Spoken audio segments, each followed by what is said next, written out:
Hey boss, in today's video I'm going to share with you 5 ways the rich build wealth that the poor don't, and if you're new to the channel, then hit the subscribe button below for more life-changing content.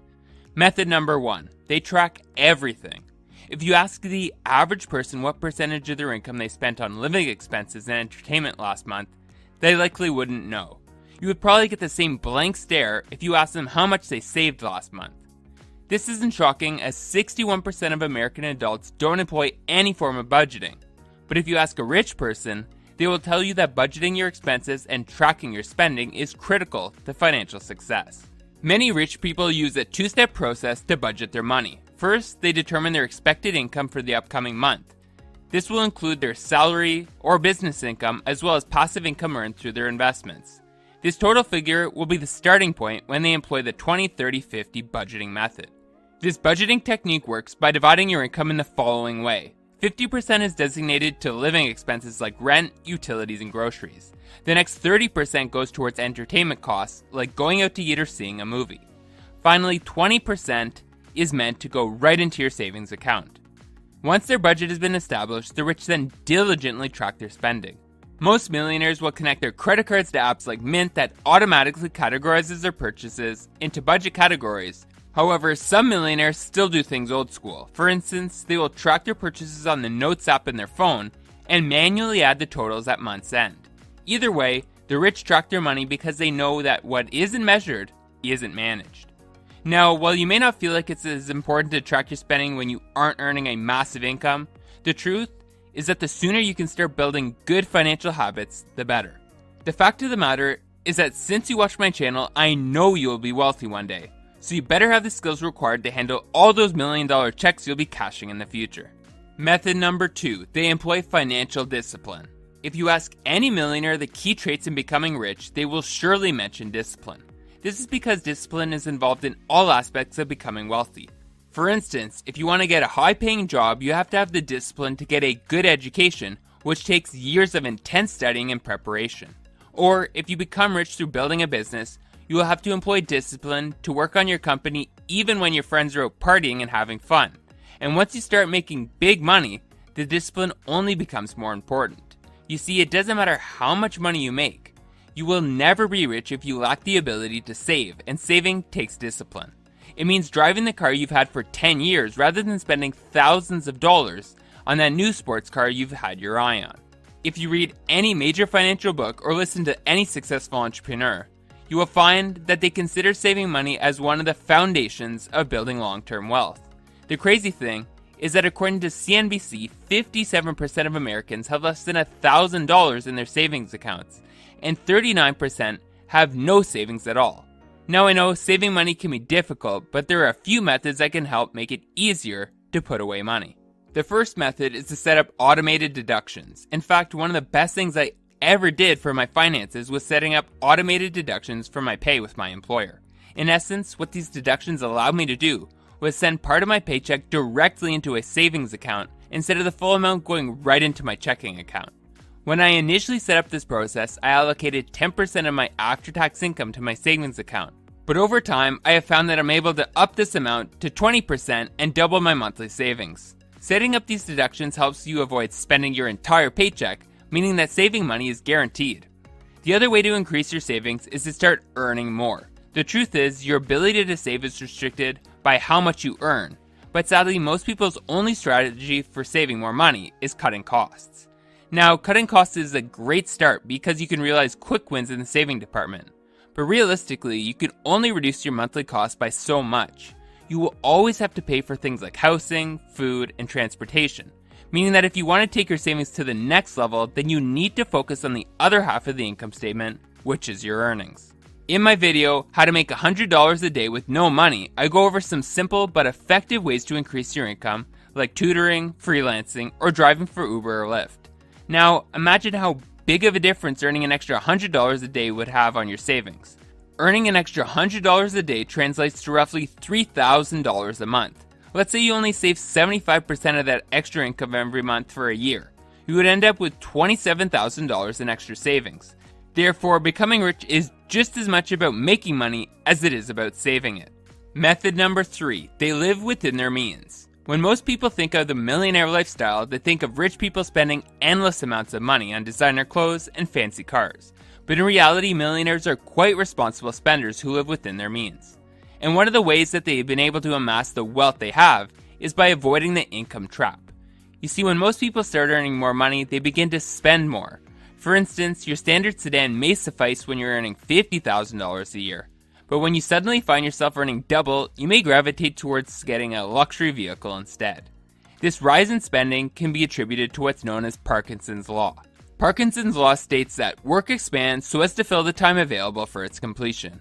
And in the financial context, it means that you will spend up to the amount you have available. And available doesn't just mean the money in your bank, which is why people will go broke and then some by maxing out their lines of credit and credit cards. The reason this phenomenon takes place is due to a lack of financial control. Unfortunately, school teaches things like how to find the slope of a line or how to write in cursive, but it never teaches you how to create and maintain a budget, aka real-life skills. Therefore, unless you have family or friends who bestow sound financial principles upon you, then you are almost destined to run into money management issues later in life. This habit of living below your means is especially important for those who run their own businesses. This is because as a business owner, there will be good times when you're making significant revenues and bad times when your business will decline. But if you spend well beyond your means when times are good, then you will not be able to weather the storm of harsh economic times, likely causing your business to go bankrupt. Once you master the art of living within your means, it can set you up perfectly to begin employing method number 4. Method number 4, they put their money to work. Life is like a game of Monopoly. The person who owns the best properties on the board makes the most amount of cash. Not only do these investments make them passive income as the game goes on, but they can be disposed of for a significant lump sum at the end of the game. However, you can only acquire these investments with your cash, which is why the rich put their money to work through investing. Unfortunately, when the average person gets paid, they either spend it or at best stick the money in their savings account. Now, putting money in your savings account is definitely better than blowing it on frivolous items, but the problem with this method is that sending money to your savings account every month will not grow your wealth. The average savings account yields just 0.09% interest annually, which means that even if you have $50,000 in savings, you would earn a measly $45 in interest. This is why the rich make a point to put their savings to work through investing, and the earlier you can start investing, the better. Just take Warren Buffett as an example. Buffett bought his first stock at age 11, and by strategically investing over the course of many decades, has become one of the wealthiest people on the planet. But it's not just billionaires who practice ongoing investing. On average, millionaires invest 20% of their household income each year, making investing a significant part of their wealth accumulation strategy. And if you think that millionaires invest in exciting products, you may be surprised. Most millionaires invest in the same things as the average investor, like a Roth IRA and a 401k, but also extend these investments to include things like real estate properties and personal development. Method number 5, they never touch the principal. At this point, we know that the rich track their spending diligently, they employ financial discipline, live frugally, and put their money to work. But what really separates these wealthy individuals from the poor is that they never spend their principal. While I previously said that most millionaires live frugally, some do like to spend on luxury items, and while you would think that spending large sums of money would reduce their wealth, or even make them poor, it doesn't, because they never touch the principal. In financial terms, the principal is the original amount of money put into an investment.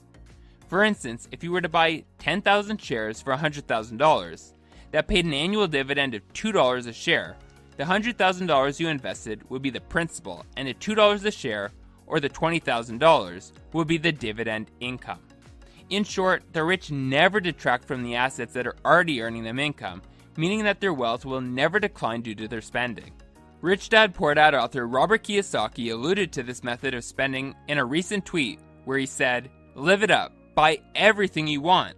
One caveat, buy the assets to pay for them first." Robert's been known to use his basket of investment properties to fund his purchases, like when he goes on vacation or buys a new car. Unfortunately, most people generate their cash flow in the form of active income by trading time for money. When you only earn active income, it means that any money you spend is directly reducing your wealth, as income earned but not invested will never grow to a point where you can spend the excess cash it produces. So what type of investments can you use to make you passive income?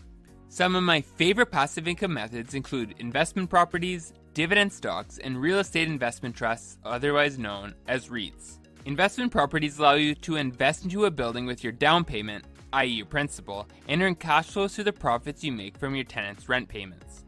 Dividend stocks are also great because they pay you quarterly or annually without you having to reduce how much money you have in the market. Finally, a REIT is a real estate investment trust, and essentially it's a company that owns or produces income-producing real estate. You can think of a REIT as a mutual fund for real estate investing, and like a fund, the way you own it is through buying stocks. You see, when you own a stock in a REIT, you earn a share of the profit, which is produced by that real estate investment. It's a way to invest in real estate without the hassle of being a property owner, and every time profits are shared, you will receive your portion of the cash distributed.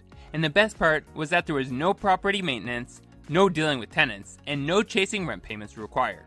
In summation, if you want to continue growing your wealth while still being able to spend from time to time, you must only spend the income that your assets generate and never the principal. Thanks for watching. If you want to go from the life you have to the life you deserve, then hit the subscribe button now.